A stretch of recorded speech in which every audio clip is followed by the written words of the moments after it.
कैसे हो रहा बढ़िया हो हैं? चलो हमारा जो टॉपिक है आज का क्लास 10 का वो क्या है ना, सुनो आज हम पढ़ेंगे इलेक्ट्रिक मोटर। क्या बोला हमने बोला इलेक्ट्रिक मोटर। और भी कोई टाइप की मोटर होती है क्या? हाँ भाई, बहुत अलग अलग टाइप की मोटर होती है। हमें पढ़ना क्या है इलेक्ट्रिक मोटर। इलेक्ट्रिक मोटर क्या है, इसका प्रिंसिपल क्या है, इसकी वर्किंग क्या है, इसका कंस्ट्रक्शन क्या है, इतनी चीजें हमें आज पढ़नी है। ध्यान सुनो, पिछली क्लास में आपने पढ़ा था कि फ्लेमिंग्स लेफ्ट हैंड रूल क्या बता रहा था, किसी यूनिफॉर्म मैग्नेटिक फील्ड में अगर कोई कंडक्टर ऐसा रखा गया है जिसमें करंट पास कर रही है, किसी कंडक्टर में अगर करंट पास कर रही है और उसको मैग्नेटिक फील्ड में रख दिया तो उस कंडक्टर पर क्या लगता है, फोर्स लगता है। फोर्स लगता है, ये बात बिल्कुल समझ में आ रही है आपको। तो हमने कहा इसी प्रिंसिपल का यूज करके हम एक डिवाइस बनाते हैं जिसको कहते हैं मोटर। एग्जाम्पल के तौर पर पंखा देखे हो, फैन है ना। फैन में क्या होता है कि फैन रोटेट कर रहा होता है, कब? जब इलेक्ट्रिसिटी पास कराते हैं।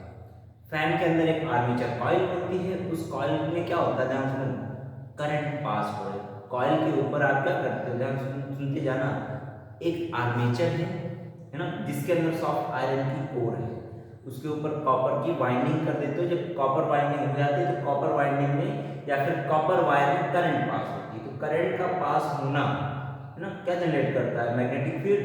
एक परमानेंट मैग्नेट बाहर, एक मैग्नेट अंदर, दोनों मोबाइल इक्वेशन, और आपका फैन क्या किया, रोटेट करने लगा। तो ये सब क्या है, ये एग्जांपल है इलेक्ट्रिक मोटर के, और कई सारे एग्जांपल हो सकते हैं। तो हम एक काम करेंगे, आज हम पढ़ेंगे कि इलेक्ट्रिक मोटर क्या होता है और ये किस प्रिंसिपल पर काम करता है। ठीक है, तो सबसे पहली बात आती है भाई इलेक्ट्रिक मोटर क्या है। ठीक, हमने कहा इलेक्ट्रिक मोटर एक डिवाइस है। क्या बोला बच्चे, ये है एक डिवाइस। और किस काम में आती है, ध्यान सुनना, ये काम आती है इलेक्ट्रिकल एनर्जी को, ध्यान सुनना, इलेक्ट्रिकल एनर्जी को ये चेंज करता है किसमें, मैकेनिकल एनर्जी में। ध्यान सुनते जाओ, इलेक्ट्रिकल एनर्जी को मैकेनिकल एनर्जी में कन्वर्ट करने का काम आता है इलेक्ट्रिक मोटर। जैसे फैन में आपने इलेक्ट्रिसिटी पास की, फैन में नहीं पास की, फैन में जो वायर उसमें पास की, तो फैन में जो वायर है आपने उसमें इलेक्ट्रिसिटी जैसे पास कराई वैसे ही आपने कहा एनर्जी कौन सी दी थी, इलेक्ट्रिकल। और फैन का रोटेट करना कौन सी एनर्जी है, ध्यान सुनो, कौन सी एनर्जी में कन्वर्ट हो रहा है, रोटेशन, रोटेशन में मैकेनिकल एनर्जी। आज समझ में आ रही है। चलो इलेक्ट्रिक मोटर क्या है, इसका प्रिंसिपल क्या है, ध्यान सुनना, कह देना आकाश को है। प्रिंसिपल मतलब वो वाला प्रिंसिपल नहीं जी, प्रिंसिपल मतलब सिद्धांत। ठीक, प्रिंसिपल क्या लिखोगे, ध्यान सुनो, ये लॉन्ग में आपको क्वेश्चन आता है। मैं प्रिंसिपल लिखूंगा, फिर कंस्ट्रक्शन लिखूंगा, फिर वर्किंग लिखूंगा, सारी चीजें यहीं पर नहीं आ जाएंगी, मैं बार बार रब भी करता रहूंगा। देखो प्रिंसिपल क्या है कि हमने कहा जैसे फ्लेमिंग्स लेफ्ट हैंड रूल किस पर काम करता था, आपने कहा किसी current carrying conductor, when copy लेके, रफ कॉपी लेके लिखते जाना, when a current carrying conductor is, ध्यान सुनो, is placed in any uniform magnetic field, in any, या आपको लिखना है बच्चा, in any uniform magnetic field, magnetic field, FIELD, a mechanical force work on it, mechanical force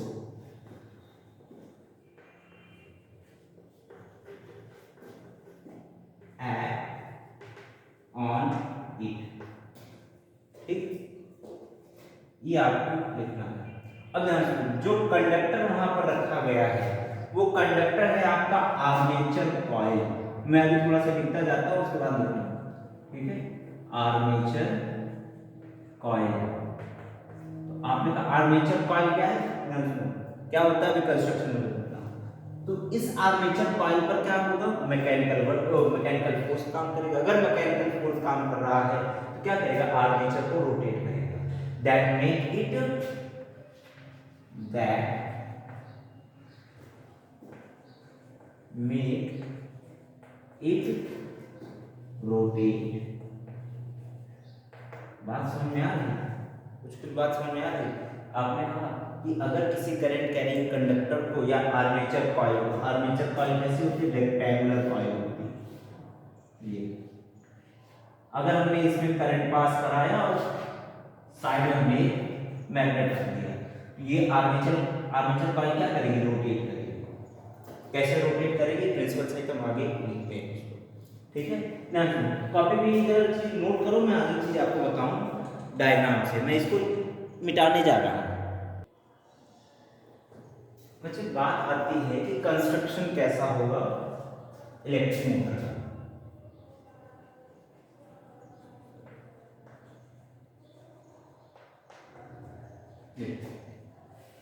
इसके construction में क्या क्या चीजें यूज होती हैं वो आप एक बार लिखते जाइए। मैंने कहा पहला चीज जो यूज होगा वो है आपका परमानेंट मैग्नेट, ठीक है? Permanent magnet. परमानेंट मैग्नेट कैसे यूज करोगे? आपने कहा मान लेते हैं ये इसको सीधा ही बना देता हूं आपको, ये आसान है। एक मैग्नेट का नॉर्थ पोल आपने इधर रखा और साउथ पोल आपने इधर रखा, ठीक है? दो अलग अलग मैग्नेट मान लेते हैं। आपने कहा दोनों को पोल ऐसे रखे हुए हैं, तब मैग्नेटिक फील्ड की डायरेक्शन कैसी होगी? आपने कहा मैग्नेटिक फील्ड की डायरेक्शन ये। इसके अंदर आपको रखना है रेक्टेंगुलर आर्मेचर कॉइल। आपको जो पढ़ना है वो रेक्टेंगुलर आर्मेचर कॉइल से पढ़ना है। मैंने कहा रेक्टेंगुलर आर्मेचर कॉइल, ठीक? आर्मेचर कॉइल कैसी होती है? ध्यान सुनते जाओ। देखो आपने कहा ये जो रेक्टेंगुलर कॉइल है, ये आपके पास रेक्टेंगल बनाया, किनारे किनारे हैं, बीच में खाली है, ठीक है? यहाँ किनारे से आप उसको तोड़ो, ठीक है? और यहाँ पर से एक आर्म आपका ऐसा ऐसे सीधा करके, यहाँ पर जो आर्म आया है इसको हम दो रिंग से जोड़ देते हैं। ध्यान सुनना, किससे? दो अलग अलग रिंग से जोड़ देते हैं, जिनको हम कहते हैं, ध्यान सुनना, एक नाम दिया जाता है इन्हीं रिंग्स को कम्यूटेटर। क्या बोला? कम्यूटेटर, ठीक? जिसे आप दूसरा नाम देते हैं स्प्लिट रिंग। स्प्लिट यानी दोनों हिस्सों में टूटी हुई, स्प्लिट नहीं स्प्लिट, ठीक है? एक रिंग ये और एक रिंग ये। ध्यान सुनो, सी शेप होती है, सेमी सर्कल, ठीक है? क्या बोला? सेमी सर्कल होती है। इस रिंग का बच्चों हमने नाम क्या दिया? हमने कहा स्प्लिट। दो सेमी सर्कल रिंग है ना? दो रिंग्स, यानी कि ये बिल्कुल ऐसा है। ये मेरे हाथ टेली है, इसको मैंने दो पार्ट में से तोड़ रखा है, ये एक दूसरे से अलग अलग है, थोड़ी दूरी पर टिकी हुई है। और ये जो स्प्लिट रिंग्स हैं, ध्यान सुनो, ये इस आर्मेचर के इस आर्म से जुड़ी हुई है, इस आर्मेचर के इस आर्म से ये वाली जुड़ी हुई है, ठीक है? तो अगर हम कहना चाहें तो हम इन दोनों का अलग अलग नाम दे देते हैं। मान लो इन दोनों का अलग अलग नाम दे देता हूं मैं। एक को बोल देता हूं मैं C1, दूसरे को बोल दूंगा मैं C2, इसको बोल देता हूं C1, इसको बोल देता हूं C2। दो स्प्लिट रिंग्स हैं। बात समझ में आ रही? इस आर्मेचर कॉइल का नाम दे देता हूं A, B, C, D। बात समझ में आई? अच्छा, इन दोनों स्प्लिट रिंग्स के बगल में मैंने एक कार्बन ब्रश इधर लगा रखा है, ठीक है? ये जो रिंग है ये इस आर्मेचर कॉइल से जुड़ी हुई है, इस वजह से रिंग और ये कॉइल एक साथ घूमेंगे, जबकि ये जो आपका कार्बन ब्रश है, ब्रश, ये इससे जुड़ा हुआ नहीं, जस्ट इसको टच किया हुआ है। बात समझ में? ये बिल्कुल ऐसा है, ये मान लो रिंग है और ये आपका कार्बन ब्रश है, ये टच किया हुआ है, ऐसे घूमने के लिए ऐसा है। बात समझ में आ रही? आपका जो रिंग है वो ऐसे गोल गोल घूम जाएगी, कार्बन ब्रश इस पर जस्ट टच किया हुआ है और कुछ नहीं, ठीक है? हमने कहा जब ये रोटेट की ये है आपका कार्बन ब्रश, ठीक, इसको नाम दे देता हूँ B1, और इधर आपका एक दूसरा कार्बन ब्रश है जिसका नाम मैं दे देता हूँ मान लो B2, ठीक, एक है B1 एक है B2। अब अगर मैं ऐसा करूँ, ध्यान सुनो, इस B1 से एक वायर कनेक्ट कर दूं जो कि जाकर के किसी सोर्स से जुड़ा होगा। सोर्स किसका? इलेक्ट्रिकल एनर्जी का। यहाँ तक दिखाई दे रहा है? एक बार देख लेता हूँ कैमरा में यहाँ दिखाई दे रहा है या नहीं, शायद ज़्यादा नीचे न चला जाए। नहीं, मैं फिर एकदम सही जगह है। तो हमने कहा ये जो मोटर है, ध्यान सुनो, इस रिंग का आपका ये पॉजिटिव टर्मिनल है, ये नेगेटिव टर्मिनल, और यहां पर आपने लगाया एक की लगाओ या स्विच लगाओ, आपकी मर्जी, कोई दिक्कत नहीं, दोनों चीजें से, और इसको ले आकर के आपने यूं से जोड़ दिया। बात समझ में आ रही है? अच्छा, अब क्या होगा? अब ध्यान सुनो, फ्लेमिंग्स लेफ्ट हैंड रूल याद है ना, उसी का होता ये है, ध्यान सुनो, ये जो आर्मेचर कॉइल है ऐसे लटका नहीं होता, ये बीच में शाफ्ट होती है। शाफ्ट क्या होता है तुम समझते नहीं होगे, जनरेटर देखे हो? अरे ये ऐसे बुक बुक बुक करके चलता है, ऐसे डंडी लगाते हैं, घुमा देते हैं, है ना, और जब घुमा देते हैं तो तेज तेज साउंड राउंड राउंड घूमने लगता है, जैसे जो डीजल इंजन होता है उसमें भी यूज करते हैं ना। तो बीच में जो डंडी निकली होती है जिस पर ये आर्मेचर कॉइल टिकी होती है, या फिर ऐसे समझो जो फैन है, फैन में अंदर जिस जो डंडी गई हुई है जिस पर ऐसे फैन रोटेट कर रहा है, उस डंडी, उस रॉड को आप कहोगे शाफ्ट। क्या बोलते हैं मुझे? शाफ्ट। हालांकि शाफ्ट डायग्राम में बनाया नहीं जाता है, मत बनाना, कोई दिक्कत नहीं, लेकिन शाफ्ट तो होता है उसके कंस्ट्रक्शन में। यहाँ भी चीजें मैं और लिख देता हूँ। आपने कहा स्केप रिंग, फिर आपने कहा कार्बन ब्रश, चौथी चीज आपने यूज की वो क्या है? कार्बन ब्रश, ठीक है। Carbon brush B1 and B2, split ring C1 and C2, armature coil ABCD, ठीक। और आपने कहा एक सोर्स आपने लगा रखा है, V वोल्ट का मान लेता हूं, ये बैटरी, ठीक है। पांचवी चीज आपने जो यूज की हुई है वो सोर्स है, या फिर आप कह सकते हो बैटरी, जो आप लिखना चाहो लिख सकते हो, सोर्स और बैटरी। ये मत कहते हैं गुरुजी लगाए हैं, वरना पकड़ में तो आ जाओगे, टेंसी वाले में तो पक्का पकड़ में आ जाएंगे। देखो, पांचवी चीज आपने कह दिया कार्बन ब्रश है, सॉरी, पांचवी चीज आपने कहा बैटरी है, और लास्ट में आप कह सकते हो सर स्विच भी हमने यहाँ पर यूज कर रखा है। 6 चीजें जो है स्विच या फिर की, मैं लिख देता हूँ की, स्पेलिंग छोटी पड़ती है, जगह मेरे पास कम है। अब ध्यान से सुनो, होगा क्या? जैसे ही आप स्विच ऑन करेंगे इस टर्मिनल से करंट पास होना शुरू होगी, ध्यान सुनो, पॉजिटिव टर्मिनल से निकलेगी और करंट कुछ न्यू जाना स्टार्ट करेगी।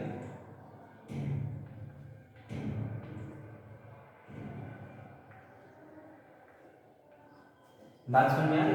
करंट की डायरेक्शन समझ में? आपका पॉजिटिव टर्मिनल से निकली और करंट न्यू चली गई। अब आपसे कहा जाएगा कि भाई यूनिफॉर्म मैग्नेटिक फील्ड है और करंट कैरिंग कंडक्टर है, तो इस पर फोर्स लगना चाहिए। अच्छा, इस पर फोर्स लगेगा कैसे? ध्यान से हुआ ये भाई मेरे, देखो हुआ ये कि फोर्स लगने के लिए आपको मैंने बताया था फ्लेमिंग्स लेफ्ट हैंड में काम करते, लेफ्ट हैंड रूल लगाते हैं। फेडरल बैंक ऑफ इंडिया बताया था क्या? करंट की डायरेक्शन ये है, आपने ये घुमा दिया, करंट डायरेक्शन ऊपर, मैग्नेटिक फील्ड किधर? नॉर्थ से साउथ को, तो फोर्स किधर? जो थंब मेरा inside the plane of paper है क्या? तो मैंने कहा जो फोर्स लग रहा है इस AB आर्म पर वो जा रहा है नीचे की ओर, ठीक। डाउनवर्ड के लिए अगर बताना चाहूँ तो बना लेना, ठीक है, ऐसा कोई नोटेशन मैंने आपको बताया। यहां के लिए अगर कहना चाहूँ, यहां पर डायरेक्शन किधर होगी? आपने कहा फिर से लगाते हैं FBI, आपने कहा करंट नीचे की ओर, मैग्नेटिक फील्ड उधर की ओर, तो थंब का डायरेक्शन क्या बताएगा? फोर्स। तो आपने कहा फोर्स किस पर लग रहा है? Upward direction. अगर अपवर्ड डायरेक्शन में फोर्स इधर लग रहा है, डाउनवर्ड डायरेक्शन में फोर्स इधर लग रहा है, तो फोर्स की वजह से कॉइल क्या होगी? टूटी क्या? जिस समय ये रोटेट हुई, ध्यान सुनो, रोटेट हुई और ये रोटेट होकर के इधर आ गई, जो C2 है वो जब D1 पर टच हो जाएगा, तब D1 पर जब टच होगा तो उसमें भी करंट इधर जाने लगेगी क्या, ऐसा समझो। मैं क्या कहना चाहूँ, फॉर फर्स्ट हाफ साइकिल, ये वर्किंग पर आ गए ना, ये कंस्ट्रक्शन था, अब मैं वर्किंग बताने जा रहा हूँ, ठीक है। आपको वर्किंग ही लिखनी है, वर्किंग कैसे होगी वो बता रहा हूँ, देखते जाओ। वर्किंग, एक काम करते हैं, वर्किंग को हम 2-3 पार्ट में कर लेते हैं, थोड़ा आसान है। पहला मैंने कहा for first half cycle, for first half cycle, पहले आधे साइकिल के लिए क्या किया जाएगा, ध्यान। फर्स्ट हाफ साइकिल में करंट जब इधर जा रही है, इधर ये ऐसे रखा हुआ है, जब ये ऐसे घूम करके इधर आया, आपने कहा स्प्लिट रिंग में ये जो कनेक्शन यहाँ से ये टूटा हुआ है क्या, यहाँ पर, और रोटेट कौन कर रहा है, रिंग, ब्रश तो रोटेट कर नहीं रहा, तो एक जगह ऐसे आएगी, ध्यान से मान लेते हैं ये स्प्लिट रिंग है और ये कार्बन ब्रश है, ठीक, ये स्प्लिट रिंग है, ये कार्बन ब्रश है। आपने कहा जब तक ये रोटेट कर रहा है यहाँ तक टच में है और यहाँ आने के बाद कांटेक्ट खत्म, ठीक, कांटेक्ट खत्म, फिर आगे जब आया तब फिर कांटेक्ट शुरू। तो हमने कहा जब ये रोटेट कर रहा है, जब तक ये वाला इससे टच में है, तब तक AB में करंट की डायरेक्शन किधर है, upward, current in AB, short में लिखा इन AB किधर है, आपने कहा अपवर्ड, मान लेते हैं इसको अपवर्ड बोलने का, या आपको समझाने के लिए है, लिखने का तरीका अलग है।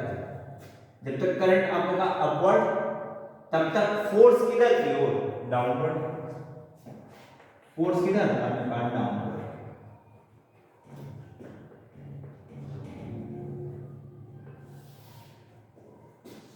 और करंट इन CD, आपने कहा CD पर किधर है, आपने कहा सर नीचे की ओर है ना, या हम अगर सामने खड़े होंगे तो हमारी ओर आएगा, ठीक है। आप क्या इसको फॉरवर्ड और बैकवर्ड भी लिख देते हैं, बुक में फॉरवर्ड या बैकवर्ड करके शब्द लिखे हुए, तो इसको आप फॉरवर्ड कह दोगे, इसको आप बैकवर्ड कह देना, कोई दिक्कत नहीं। मैं लिखने के लिए लिख देता हूँ डाउनवर्ड या डाउनवर्ड अपवर्ड, दोनों हो जाएगा क्या, दोनों परपेंडिकुलर था, इसको मैं फॉरवर्ड बैकवर्ड ही लिखता हूँ, कोई दिक्कत नहीं, ठीक है। AB पर मैंने कहा फॉरवर्ड, आगे की मेरे से सामने जा रही है, फॉरवर्ड, और CD पर मैंने कहा क्या, बैकवर्ड, पीछे मेरी तरफ आ रहा है, ठीक, मैंने कह दिया बैकवर्ड। बात समझ में, बहुत इंपॉर्टेंट है, एग्जाम में आएगा, कंफर्म में आएगा। अब ध्यान, अगर ऐसा है तब इस पर फोर्स की डायरेक्शन क्या बताएगा, आपने कहा तब इस पर फोर्स की डायरेक्शन अपवर्ड है, अपवर्ड, और जैसे ही फोर्स लगा तो ये क्या होगा, ये रोटेट करेगा, ऐसे ही आपने कहा इधर नीचे की ओर फोर्स लगना, इधर ऊपर की ओर, आपने कहा ये ऐसे घूमा, यूं आया, और जब ये आधा साइकिल पर है, कांटेक्ट छूट गया, कांटेक्ट छूट गया तो करंट पास होना बंद, जब करंट पास होना बंद तो फोर्स बंद, फोर्स तो बंद, लेकिन ये रोटेट करेगा, क्यों, इनर्शिया की वजह से। इनर्शिया पड़ा है ना, कोई भी ऑब्जेक्ट तब तक मूव करता रहता है जब तक कि उस पर एक्सटर्नल फोर्स ना लगाया जाए, आपने कहा इनर्शिया की वजह से थोड़ा सा और हो गया, जैसे आगे घूमा वैसे अगले ये C2 घूम करके जब इस पर आ जाएगा, टच इस पर हो जाएगा, तो जो इस पर करंट नीचे की ओर आ रही है CD में, वो CD ऊपर की ओर चला जाएगा, यानी ऐसे घूम करके जब ये इधर आ गया, सेकंड हाफ साइकिल की मैं बात करूं, तो D जो है वो A की जगह पर आ जाएगा और A B की जगह पर चला जाएगा, C की जगह पर B आ जाएगा, B की जगह क्या पहुंच जाएगा, C। तब हम कहेंगे for second half cycle, for second half cycle,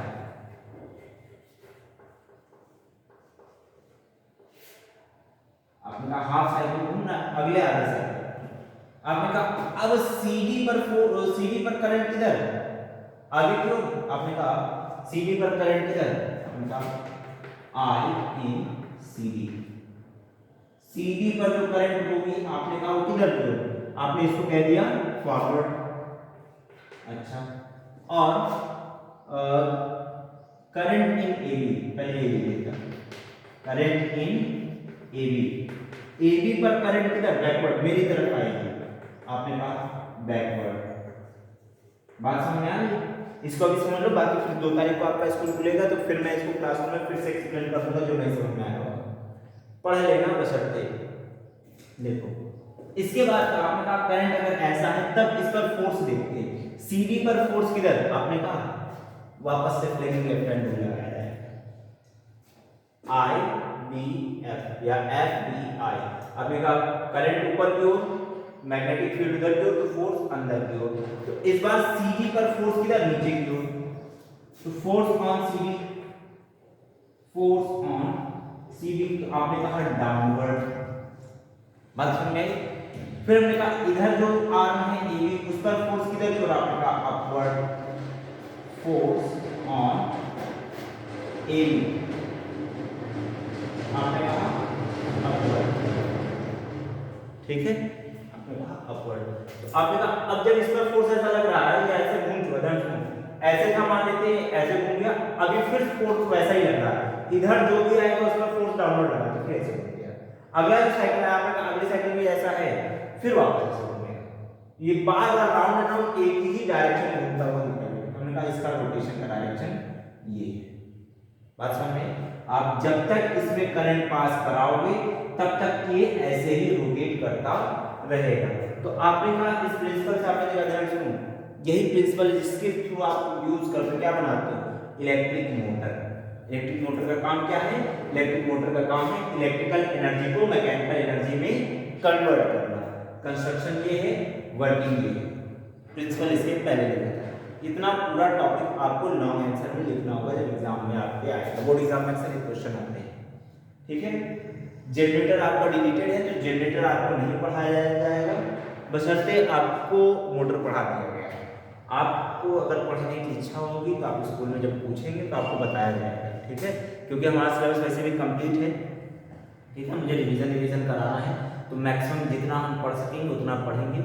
आप एनसीईआरटी एग्जाम्पल लगा लेना, वो बहुत ज़रूरी है। आप एनसीईआरटी के सारे क्वेश्चन लगा लेंगे और एग्जाम जो आपकी बुक स्कूल में चल रही है उसे भी आप पूरी लगाएंगे। बाकी हम तो यही हैं, जब हम हैं तो क्या करते हैं। मिलते हैं बच्चों हम लोग अगले लेक्चर में, तब तक tata bye bye, take care of yourself.